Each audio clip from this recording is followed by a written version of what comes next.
wonders, miracles, as he been performing. What is he doing with musical instrument called talking drum?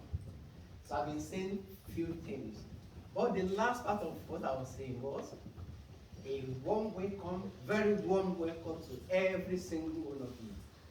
That is to say, Kabo. Can everybody say Kabo? Kabo. Ṣé dáadáa ló dé? Àwọn tí ń retí ẹ̀yin.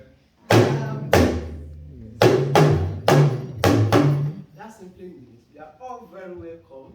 We have been expecting every one of you. Did you arrive safely? And the last part of my performance is to say that the symbol of Benin Kingdom will not remain in exile forever. Thank you.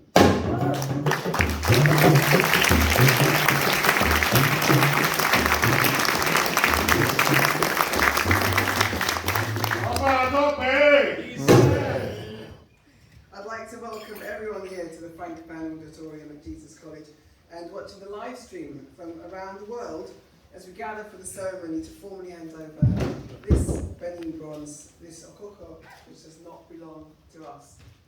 I'm Sunita Lane, I'm the Master at Jesus College, Cambridge.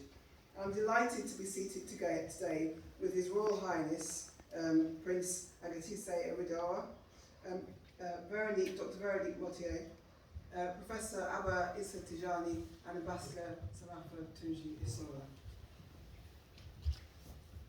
Together, we represent some, not all, of the party that will sign the legal documentation that will formalise the rightful ownership of this bronze and is the heart of this historic day. Thank you to Ayan the First, one of the most prolific and talented talking drummers performing in the UK. He comes from a long and proud line of talking drummers which stretches back to his great-grandfather. So thank you, Ayan, for telling the story of the bronze before it arrived here.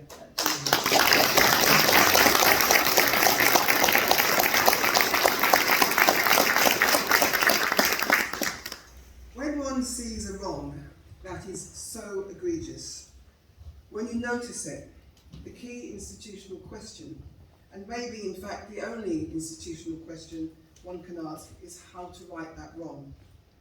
Our journey in righting this wrong began with knowledge. It began with what we do as a university so well, and what we do at Jesus College with heart and with care. We teach, we educate. In 2016, a classic student studying Latin read the words on the plinth on which this Okukor stood in our main hall. She asked the question, is this what it really says? Is this really part of the spoils of war? Several final year students then mounted a campaign which was at the time unanimously supported by the Jesus College Student Union to remove the bronze from the hall. Some of those students are back with us today. Please do stand up so we can acknowledge what you started. Thank you.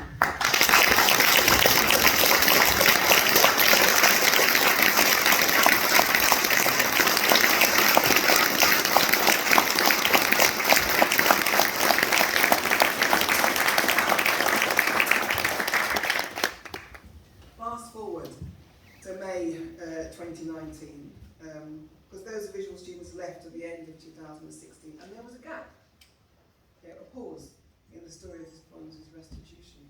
So fast forward to May 2019, when the college set up its Legacy of Slavery Working Party, or LSWP. The LSWP started work in July.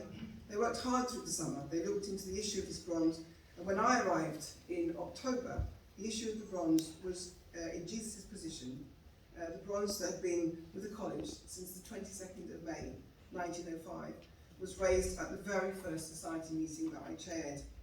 For those of you not conversant with the traditions of Cambridge and this college, the society is a gathering of the entire fellowship of the college. I view it as the heart of the college. I will leave further elaboration of the work of the LSWP to its chair, Dr. Veronique Motier, later on in our ceremony. And I'm proud to say that the decision to return the bronze at that meeting was absolutely a unanimous decision. Many of the fellowship who were there in 2019 are in the room today. They are a crucial point in the story of bronze's restitution, a group of good people, evaluate the facts with rigour and openness. They spoke with one voice, and their sentiment was put forward to our college council, the governing body of the college. The result of that time is that today has become a possibility. So I know the fellows are here, and I would really like to thank you.